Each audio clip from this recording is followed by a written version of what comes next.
My name is Jake Cleary. This is going to be my presentation on the Houston Police. And my mentor was Cantu. My teacher is Robin Hope from Independent Study Mentorship. That's the class that this presentation is over. And here we go. All right, a little bit about myself. I'm a senior here at Clear Falls. After high school, I want to go to university, either Sam Houston or A&M. If I go to Sam Houston, I want to pursue criminal justice as my major. And if I go to A&M, I want to pursue something in business or in a science field. Outside of school, I enjoy being with my friends. I like being outdoors. I like to hike and bike and camp and all that kind of stuff. I also like listening to music, playing video games, watching movies. And if I don't pursue something in law enforcement after high school and college, I think I want to open up my own skate shop and just run my own business. A little bit about Mr. Cantu. He's been a police officer for 19 years. Before becoming a police officer, he was in the Marine Corps for 5 years. He said that he decided to switch from the Marine Corps to a police officer was that he wanted to kind of settle down in one spot instead of traveling all around that the military provides you. He usually works 5 a.m. to 3 p.m. every day. In the first 2 hours, he's in his office, and the rest of it, he's out in the field traveling about, which I find kind of crucial in a job for something that I would want, as I wouldn't like to be sitting inside all day, and I'd like to be out and going around different places. Sometimes he does side jobs for security for clubs, different businesses, weddings, just make some extra side money on the job. And the departments he's worked in before his current one right now, he currently works in the fugitive unit, but he's worked in gang investigations, tactical operations, undercover narcotics. His jurisdiction is within the state, but mostly within Houston, as it is Houston Police. But he can travel amongst Texas if needed. He says his favorite part about working at HPD is making a difference in the community and helping the defenseless, but the worst part, however, is seeing an officer down or a child hurt. Outside of work, he's the father of 5 kids. He met his wife through HPD, actually. She has been a police officer for 17 years, and before that, she went to U of H and majored in business. After being a police officer, once he retires, he wants to completely separate himself from HPD and focus more on his family and just leisure activities, relaxing. So, if he wasn't an officer, he said he would most likely be working in the chemical plants with the rest of his family, but he does not wish to do that, so that's why he became a police officer. Why I chose to be a Houston police officer? Well, my long-term plan is I want to apply to be a special agent with the FBI or U.S. Marshals, and I felt the best way to get experience would be through being on the streets in the Houston Police. And Houston Police appeared as an exciting, rewarding career. It covers a much bigger area with more activity rather than Lake City and Kemah. And I kind of want to help disprove this idea that the media has created over the past couple years that all police officers are bad, and I want to help prove that police are not out to get you and that they're really here to help. Some general info about the police department and about my mentorship. Mr. Cantu and I meet 2 hours a day, usually every week, and we'll go over different things. I'll ask him questions and he'll provide answers, some small interviews. He'll show me different visual pictures, just really the roles and duties of HPD and his experiences as in different departments. The departments different departments for HPD include K9, Dive Team, Bomb Unit, SWAT Team, and working in different departments gives you much bigger, more experience, more diverse, so you're better prepared once moving into other jobs with law enforcement. This is my website that I made for the class, as was displayed outside. And I have my homepage right here with just a couple different things about me that I've already mentioned. I have a section for myself that just talks a little bit more about me and mentions that my dad's in the Marine Corps, my mother's a teacher, and that I work at HEB. And I have a little section for Mr. Cantu that just says some basic information that I discussed earlier.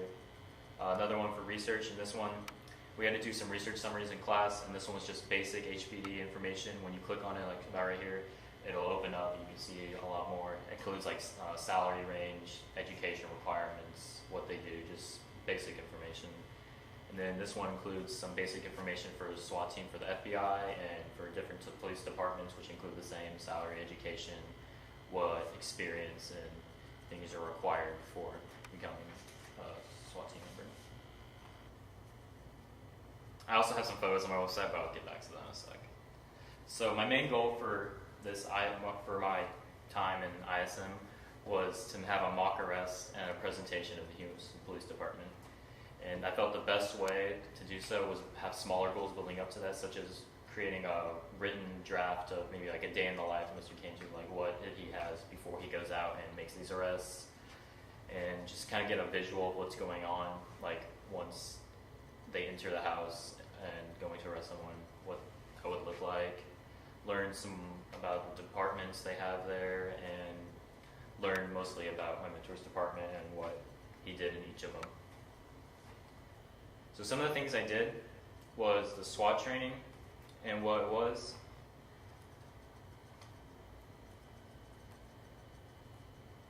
So for my SWAT training, we went to a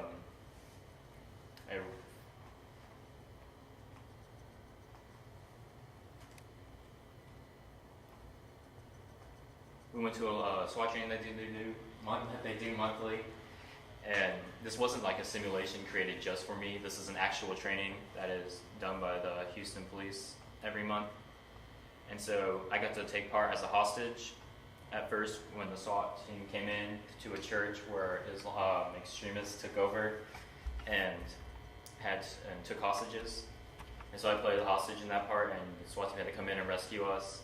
And then the second time I got to follow around as just kind of like a bystander, and I followed the SWAT team throughout the church while they rescued different hostages. And in this picture, this was kind of dark, but this was one of the terrorists that took over, and he was arrested and taken away.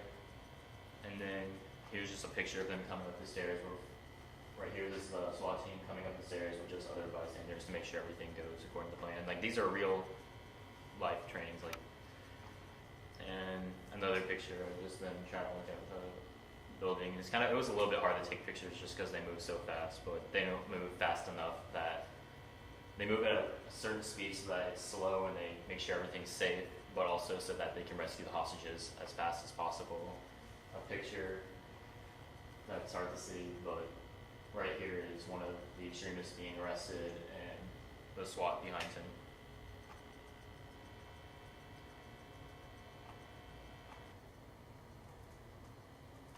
Another thing that I did was I got to see the HPD building. Mr. Cantu showed me different rooms that they meet in, where his office was, where the office for the just different offices throughout his thing, where patrol meets every day before they head out onto the streets. One of his friends in his department, his coworkers, Alan, showed me different weapons that they get to use throughout, because he's on the SWAT team and he's one of their snipers, so he showed me different weapons they use, and I got to try on a couple different things, such as this is one of their vests that they wear. This is Alan right here, and I got to view his sniper rifles right here. You can tell by me scratching my head that I'm genuinely curious about this. And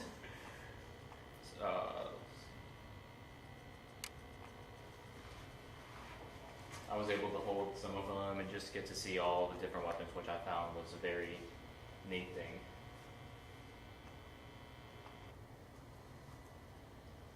I saw different criminals being processed once arrested. Like, for example, last week, a guy came in that was arrested with DEA and some of the narcotics guys, I believe, and had a warrant for his arrest. So Mr. Cantu, since he works in the warrant department, went ahead and took over.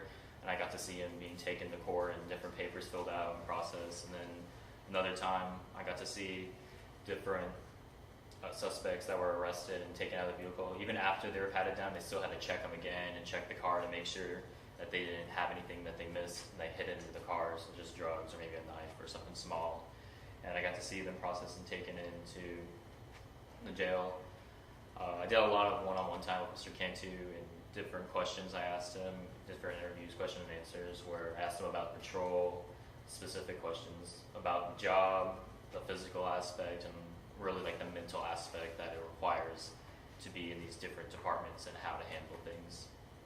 I got to read some investigative reports, or like background reports that they read each morning before heading out to arrest the suspect for whatever warrant warrant is issued to them, and these are pretty helpful as they provide a lot of background to this person, such as addresses, their previous crimes, and what they've been arrested for before, and like a detailed procedure of how the officer approached the suspect and then arrested him for what it was. So it kind of gives you like a census of how they may act in case when you go to arrest them. So for a warrant, the four main things are your briefing and your research, heading out to the scene, executing, so actually arresting the guy and going in, and then after and processing. So for briefing, the first thing they do in the morning is they check the county list for the active warrants, they determine the details of them, they find a lot of background info about each arrest, about background info about the person, so they know who and what to look for when arriving to the scene, so they don't roll up blind. They have to verify the warrant with the judge, make sure it's all good, and gather really as much information as they can, such as using Google Maps and Google Earth to find different pictures of the house once arriving to the scene to determine like the terrain of the house, such as if there's a long driveway, a fence, dogs, cameras, kids in the house, or toys in the front yard to suggest that kids live in the house, so different things. And the most important part though is definitely creating the plan, because if they come in blind and they don't know what they're doing, then someone can get hurt, and that's the most important thing, is keeping everyone safe by this plan. So when they create the plan, there really isn't a set plan, as every warrant is different and every house is different. They might even come into the house, they could come to an apartment, and they have to have a whole other mindset on how to handle things. So they create this plan, discussing all the obstacles, using the Google pictures, the background of the guy, decide how they're going to execute this once arriving at the actual scene. Then they head out, they arrive in 2 patrol cars. The Google Map pictures are pretty important in this, so they know obviously where they're going, but where they might want to have their cars. And they have 2 unmarked cars, 1 patrol car, but before they actually approach the house, they have to make a confirmation that the suspect does in fact live there. And once they do that, they can then determine whether or not to keep moving towards the house. And then once they get to the house, they need to set up a perimeter around the house, make sure everything is covered, such as back doors, as a lot of times suspects will try and escape out the back door or a back window. But the only disadvantage to this would be knowing that the suspect sees police cars rolling up to his house. He might know that there's a warrant for him, and then he can start to prepare himself if he has a weapon or if he's going to escape. So then they'll execute, and there's 2 options. The first option is knocking on the door, calling out the suspect's name, saying that it's Houston Police, and to open the door. Then they'll go ahead, and 9 out of 10 times this is actually what happens. Everybody will come out, they'll all be interviewed, they'll find out if the suspect is inside or not. But if it does happen where the suspect does not answer the door, no one answers the door, and the sergeant determines whether or not they should go ahead and boot down the door using the battering ram right here, also known as Moby. But right before they will knock down the door, they'll use the fire pole as a divergence, maybe smash a window or cause some sort of loud sound to divert the suspect away from his eyes on the door, so then they can go ahead and breach. If they know through the window, maybe just seeing through the window, if there's a weapon inside, they'll go ahead and call SWAT so that they don't risk their guys as much anymore. SWAT comes in more protective armor and all that. So once they actually bust down the door, enter the house, they'll go ahead and search room by room, but they'll only have at least 2 people entering a room at a time, covering each other's back, and checking each corner to get a good visual of the room, make sure everything's good. They'll call out for the suspect, but they won't announce that they're entering the room. They'll call out saying, "Oh, so-and-so, are you here? This is Houston Police," and then either they'll come out with their hands up, or they'll be waiting for them with most of the time a weapon, or they could be hiding. And so they'll enter the rooms, with the 2 people making sure everything's good, and then once the room is clear, they'll go ahead and proceed to another room, and most likely, if they are home, they will find them and arrest them, hoping to not cause any gunfight, as they don't want any confrontation and want to keep everything really as safe as possible so no one gets hurt. After they found the suspect and he or she is arrested, they'll pat them down, check for weapons, make sure everything's all right, and then take them back to the car and take them back to HPD for processing And what I thought was a really nice and neat thing was Mr. Cantu told me that when they arrest people, he'll kind of try and find the good in them and ask them about his life, his family, just try and see if they feel any remorse or guilt for what they've done, see if they have a conscience rather than not caring about them once arrested. So for my product, I did was I created a mock warrant with my suspect being Mr. Cantu.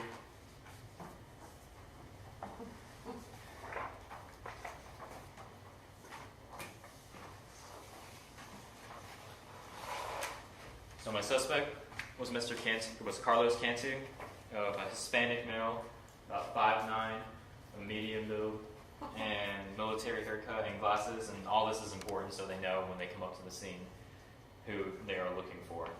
And these background reports are used for briefing, which have tons of different information such as tattoos at the bottom, date of birth, hair color, all that kind of stuff. Just simple. And on the next 2 pages, it has his previous arrest reports. So currently, right now, this top one, he's being arrested for assault right now. But before, he's also been, his warrant is for assault, but before he's been arrested was for theft, between $50 to $500, and also he was arrested again for an item between $500 to $1,500. And so these are his previous addresses he's lived at. This one is the most current one, Charnel Circle in Lee City, and this was a previous one also in Lee City, but since these aren't all 100% couldn't be updated all the time, so something could arise where they live somewhere else, so it's good to make that confirmation once arriving into that street or cul-de-sac to make sure that the suspect does in fact live at the current address presented on the paper. So here's some Google Map pictures that I was talking about earlier that they use to help get a little basis of their person, the suspect. And as you can see here, which might seem important, right here is the house that the suspect does in fact live in. And what might seem stuff to know once before arriving and making a plan is there's kind of a long driveway here, and since they live on the corner, meaning there's going to be a fence to the backyard right about there, the suspect could in fact try and escape out here and just go off down the street and run away somewhere that way.